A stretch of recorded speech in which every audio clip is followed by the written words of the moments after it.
My life has always looked put together and privileged on the outside, but most people did not know the depths of my pain.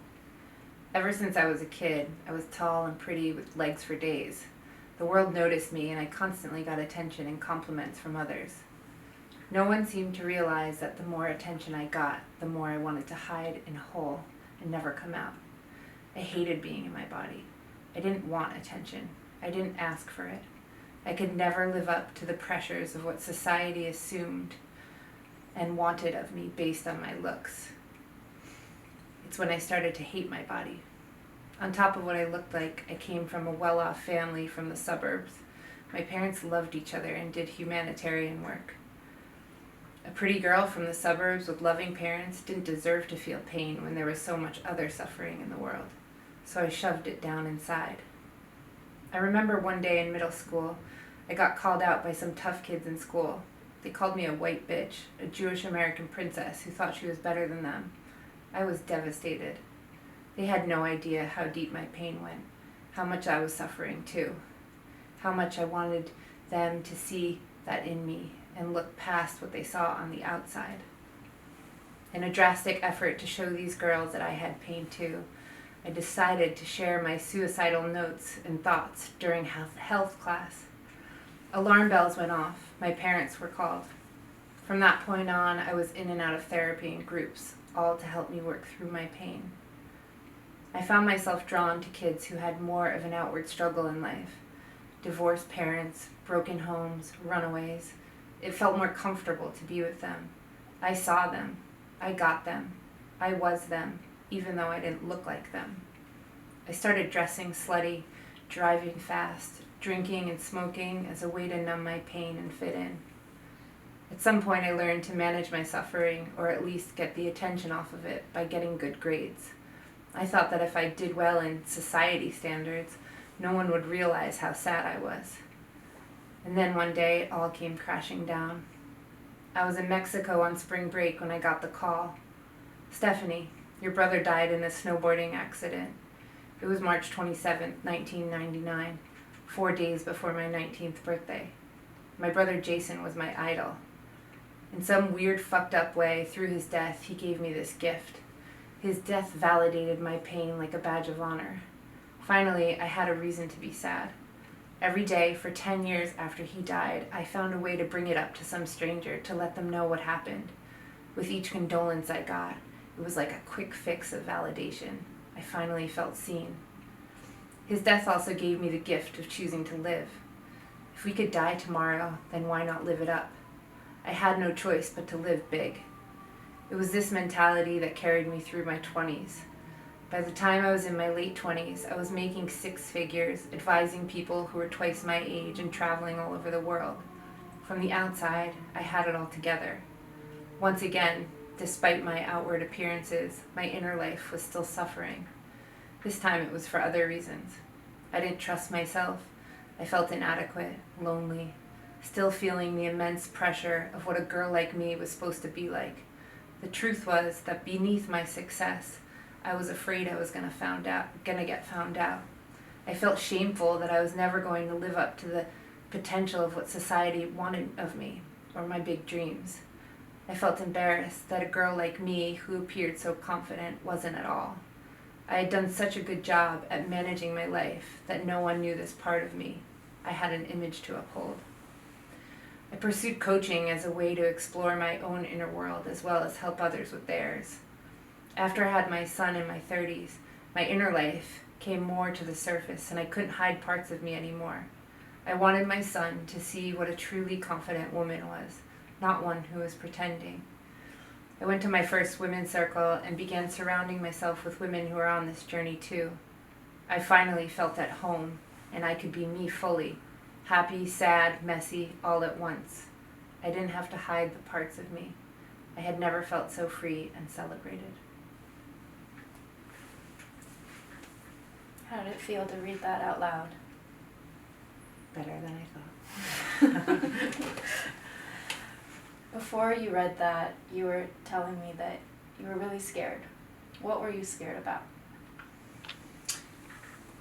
was scared at really, really revealing this story, even though that's what I teach to women. I was scared of things being pulled out of context.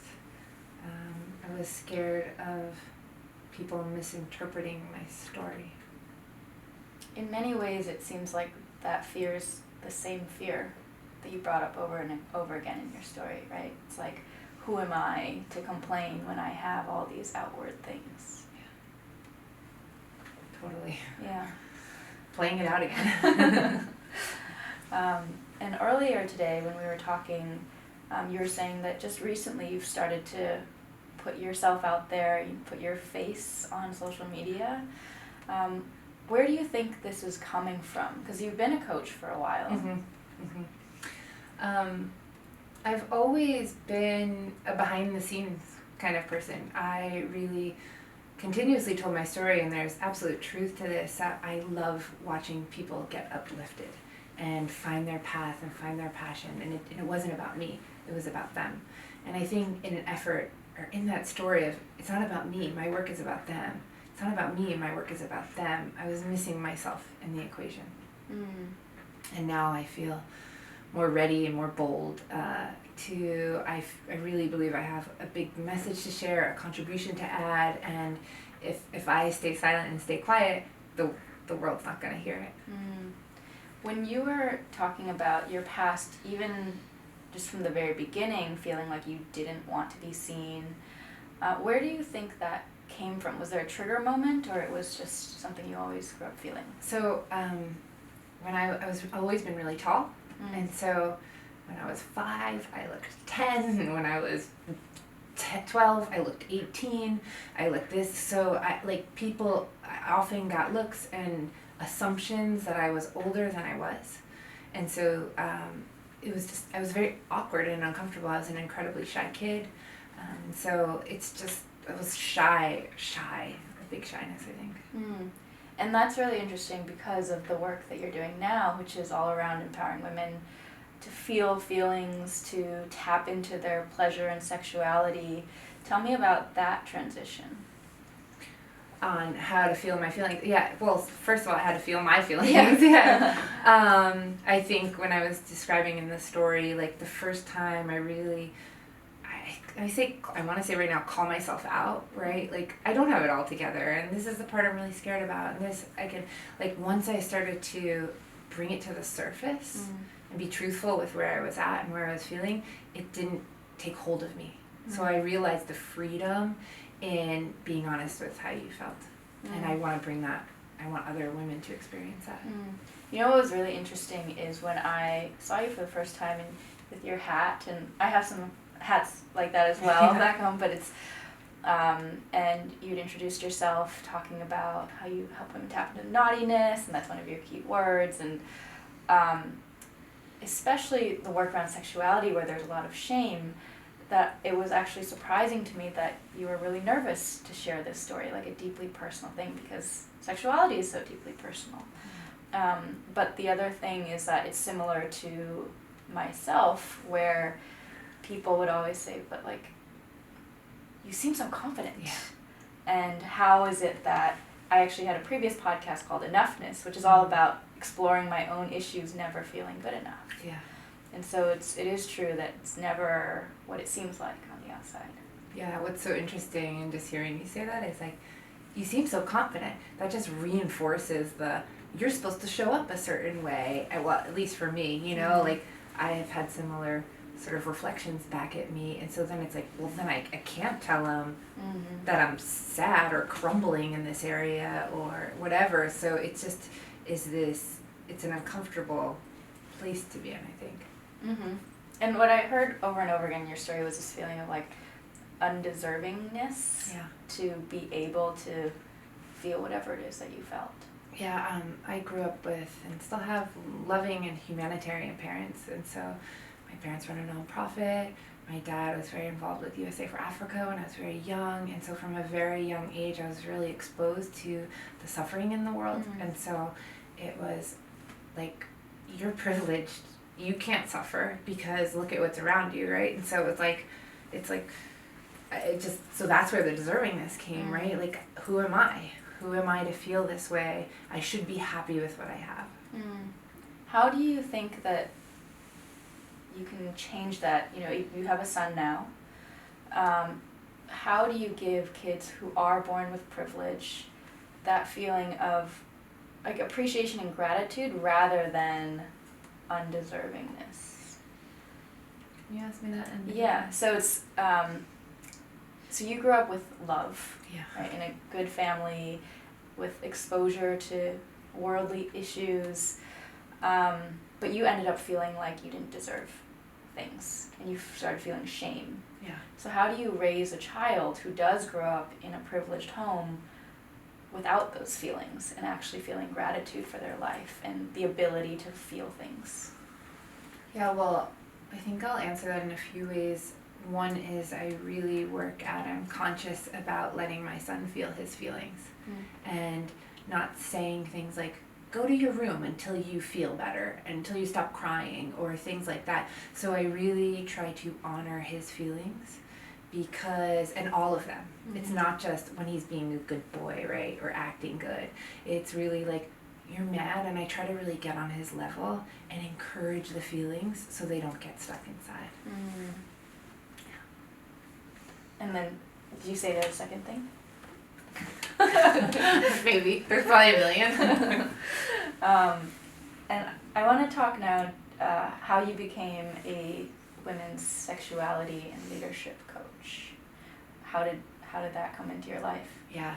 I, for 8 years I've been a coach, and I worked a lot with people around leadership and going after what they wanted and achievement and all of that. And I realized that in many of these women who were sitting in leadership positions, making $300,000 and $400,000, who had sort of quote unquote made it, were missing a big part of them. Once we peeled back the layers, they were feeling unfulfilled, unsatisfied, disconnected from themselves, disconnected from Tron. So a lot of not feeling alive in their body.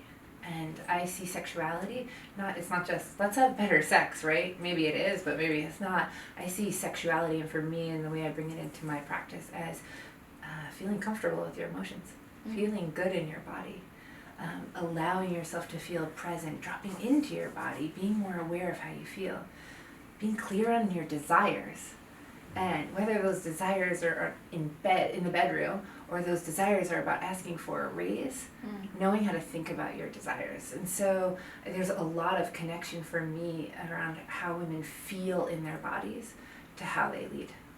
How do you help a woman even just be more aware of how she feels in her body? You know, because especially if someone has gone through years of their life just, especially in a city like New York, right, going, Yeah. and not taking that time for their body and thinking that they don't have the time for it. Yeah. Well, a lot of times, like, slowing down and dropping into your body feels like a waste of time, you know, because it's not productive. Yeah. How is going to your body and feeling your feelings? Because if I actually stop, I see a lot.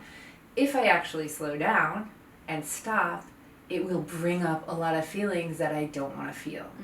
And so then, therefore, let's just push them down again. So a lot of, depending on how I'm working with a woman, is slowing down and giving her space. So I work a lot in this sort of depths of emotion, whether it's, sometimes I'll take women into a studio and just give her a space to cry and give her a space to scream. So like literally giving an opportunity to feel these feelings, so that then she can go out and feel powerful. Because a lot of times if we don't feel those feelings, they are trapped in our body.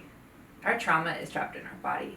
And so it's about releasing that. So slowing down, releasing it, giving you a moment to feel. And I believe that part of that feeling is also the ability to vocalize it. Totally. So there's, in the self-love challenge that I do with women, there's 3 parts of self-love. The first is love your body, and then it's love your voice, and then it's love your spirit.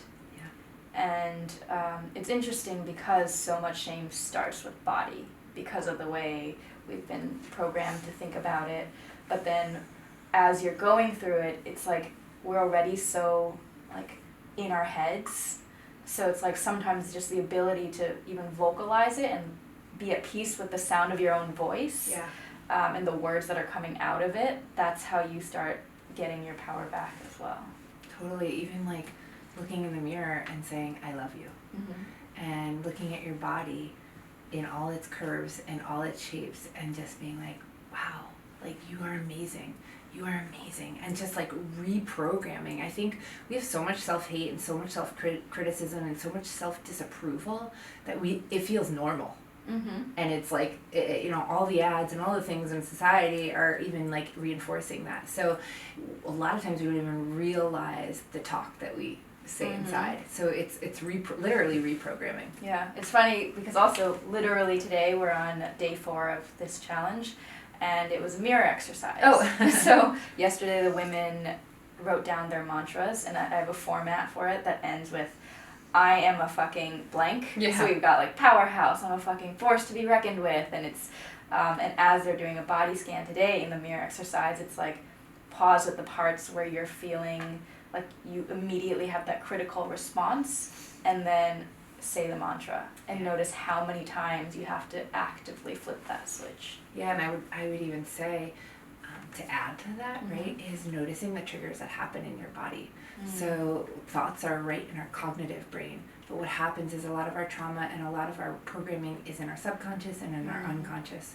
So a kind of like body hack is to say, like, let's say when I look at my stomach, I feel like, ugh, there. And so like what is happening in my body when I say, ugh, like I feel like concave in my chest, my shoulders hunch over, my this, and you realize your body movements that are attached to the programming and the thoughts, it can even take it a layer deeper. And what do you do when you notice your body response? Yeah. Well, first, everything, right, starts with awareness, right? So if I say, ugh, and I shrug my shoulders, and I say, okay, I'm going to actually put my shoulders up again, you can start to play with, like, because a lot of times what happens is we have a body reaction, and then these immediate thoughts go onto it. So it's like, okay, I'm going to, like, bring my shoulders back up, and then say, I love my stomach. There, so actually work on shifting the body, subconscious, as well as the mental thoughts. It's like the subconscious Pavlov thing. Yeah. I know that as a gymnast and throughout my life after, I've always held tension in my shoulders. And it was every time I would go to the masseuse after training practice, they're like, how are your shoulders so tight? And I still haven't figured out a way to like completely let that go, especially with laptops, and you're always kind of hunched over and like furiously typing. Yeah. So it's interesting for me to even hear that because I'm definitely very heady. Sure. I mean, aren't we all? Yeah. Well, it's also even symbolically that tightness of the shoulders feels like there is a burden on your shoulders. So my first question would be like, what is the burden you're carrying? Right? There is an automatic, like if we're kind of hunched over in there, it's like the weight of the world is on our shoulders. So even just thinking, what is that weight? Yeah. And how do I even energetically take it off? Yeah. Now I'm curious. I was like, what happens about my calves? Yeah, exactly. It's super tight. We'll do a whole body scan later after this. Yeah. How do you take care of your body these days? With a lot of love, a lot of micro moments. I'm a mom of a young kid. I'm a business that's thriving. I've got a lot of New Yorker, like a lot going on. And so, it's not really practical to like go on vacation all the time. And so sometimes I'll meditate on the subway. Sometimes I will literally put my phone away and just be super present to the sensations that I notice. Sometimes I'll do a dance break. I'm really, I love the idea of how do we nourish ourselves, take care of ourselves, and still live a modern, ambitious, on-the-go lifestyle. It doesn't need to be, I need to go to a rock and sit on a rock and sit there and then I'm taking care of myself, right? So how do we kind of bring it into how we live? Yeah. And then on this note of even just being a New Yorker, like go, one thing we talked about earlier was around masculine and feminine energy and how you and I both have that sort of masculine energy as like a highly ambitious woman. How has that factored into you with your partner as well as in raising a son? Thank you for asking. I actually really lately have tried to avoid the language of masculine and feminine because I think by nature it divides us. And there's also become a trend in our culture where like masculine seems bad. And we all are a combination of all of these energies. And so I try not to hate on that part of me or the language. I'm really conscious of the language that I use around it. Like, oh, I'm acting too masculine, right?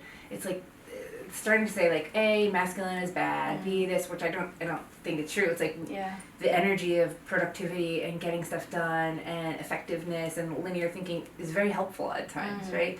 And so I really try to feel balanced in that, and I try to nurture. I think because of our society, because of New York, all the things we've been talking about, that energy is just has been more valued in the past, decades, right? And it's what we value. Like, so I have been very actively, which is why I am passionate about this topic, right, of nurturing this softer side of surrender energy, letting things flow and trust in there. So it's an it's a constant path of balancing, and I definitely have times where I feel more hyper in one and underutilized in the other, and I go both ways. So I try to flow between that. My husband and I are pretty fluid, and he does most of the housework. I mean, he does most of the kids, and he does the cooking in here. So we have more of a flipped traditional relationship in that way, if one were to look at it. And then with my son, I feel very, very passionate about raising a good human who's balanced. And I think today, in this day and age, we have so much focus on raising girls. There is so, like, almost every other girl you see is wearing a girl power, or I'm going to be president, which was super important. But we're sort of missing, what about the boys? And I am slightly worried about the future of boys in this hyper attention on raising good girls. So it makes my mission of being an empowered, balanced woman even that much more important. And what specifically are you doing with your son? Okay, so, well, first of all, the other day he wanted to wear a Batman outfit and his pink glitter shoes, and it couldn't have made me more proud.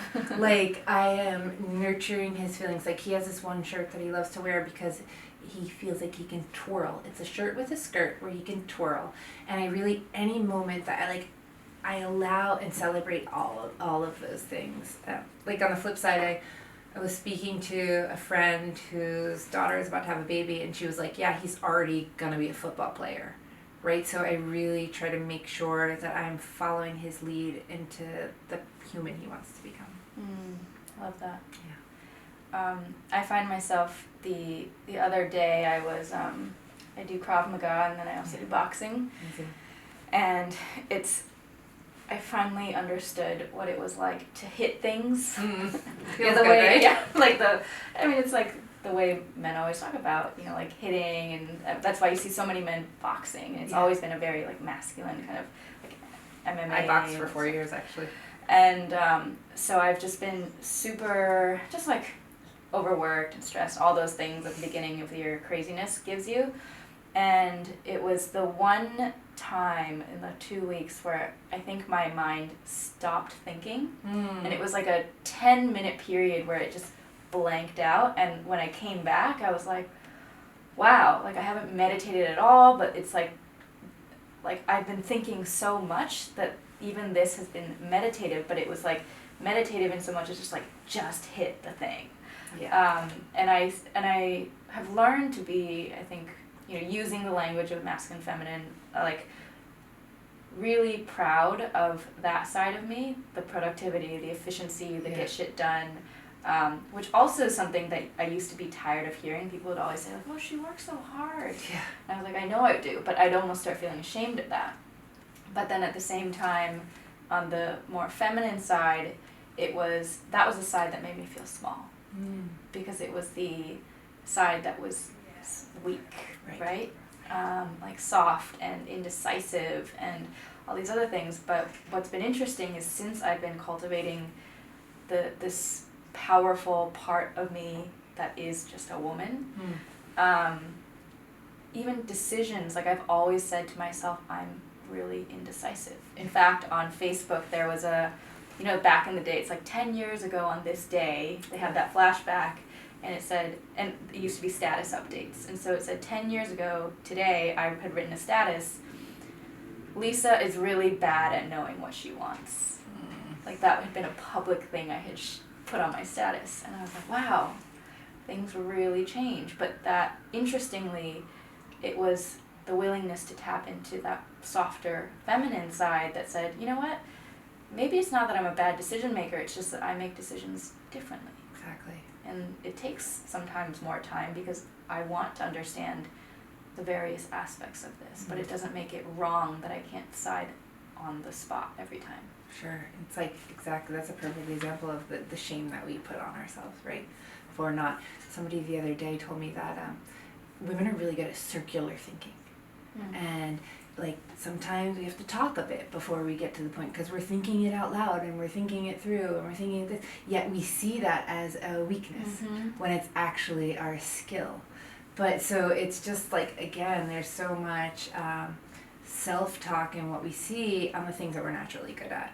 Yeah. The other thing I wanted to comment on was this idea of power. And so some of the work that I do even is like this emotional power. A lot of times, so I have a emotional practice at home. So I will go through rage, I will go through grief, I will go through this. So I practice those emotions so they don't get a hold of me. And sometimes the biggest, most calmest that I feel is when I just went there on the rage, and allowed myself to scream and allowed myself to like get emotional, because on the other side is some peace. And so I just felt really like, oh, I could totally relate to that story, right? Like what's on the other side of allowing yourself to feel your power. Yeah. And the other thing, you mentioned that you were also an introvert, you were shy. So I was painfully introverted my entire life. And even that, like the introvert extrovert labels, I've realized like those also are not serving us. Totally. Because I think we all have both of those sides. Like everyone needs some time to recharge, and certainly there are some who are more extroverted than others and then others who need more time to themselves to think and process. But I used to also think that was bad. And I think I also attributed that to my I'm the shy, nice girl. Yeah. And it wasn't, and all the boys in the back of the bus were like loud and extroverted, and but even coming to terms with that, I'm like, even my introverted side, that's what makes me really thoughtful. Right. It's so funny. It's like I feel like the theme of this is like how we label ourselves, right? And how our self-talk is. Like, what's our self-talk practice? I feel like there should be like what is my self-talk practice? We don't stop to think about it because it's so like quick, right? Yeah. But I kind of love the concept of like really looking at how you talk about yourself. Yeah, and this actually reminds me because I had written to a friend just before the new year, and we were just sharing like some of the lessons that we keep coming up against. And so this lesson, and I shared it with him over text, and I said, the repeated lessons I typically experience are an awe for life, and this feeling of having all my layers shed, and the accompanying realization that I'm so much more than my external labels, that my identity is never fixed, that I can shapeshift whenever I want, and an ever-increasing feeling that I can truly do anything I set my mind to. I love that. And that feeling of I can do whatever I want came from this feeling like I don't need to be defined by my labels. Yeah. It's like just labels upon labels upon labels, and it's funny because in some ways it comforts us, right, to not feel alone, and yet it also limits us like beyond This or it's that. Yeah. And I think this black and white mentality, right, that is, for lack of a better label, right. It's traditionally masculine. Right. Either or. Yeah. Yeah. Yeah, win or lose. Like, it's like we gain or, yeah. Yeah, rather than this and. Yeah. Yeah. So as you go forward with your practice and you're working with more women, what do you think is the most important inflection point for women, and is there a different one at different ages? So is the question around age? Like, Yeah. Well, I find that age 38 to 42 Mm-hmm. are a really fascinating time for the modern ambitious woman, especially if you're career focused, because reality, our body is like saying, it's like, do we want kids or do we not want kids? Oh shit, I just like spent my whole life thinking about my career. Oh fuck, what do I want? Like, and it's sort of, we are stepping into leadership more and more. We are like finally arrived, and this idea and the reality of not family, children, right? Mm-hmm. Like, it is children. It's kind of like now or never because of our bodies, yet here I am finally having arrived. So it's a very tender moment for people where I find a lot of women are asking a lot of big questions. And so I think it's a really important time to get real quiet with yourself. Start outing yourself on what you really want, getting super clear on your desires, because there is an urgency around time. And to just start asking the questions to yourself. Yeah. And it's not about, I have to choose. I think I also see a lot of women at this stage feel like I have to choose at this moment, career or family. And by the way, choosing family feels weak because I worked so hard at getting my ambitions met, and so, I tend to work with a lot of women at this stage. Awesome. Yeah.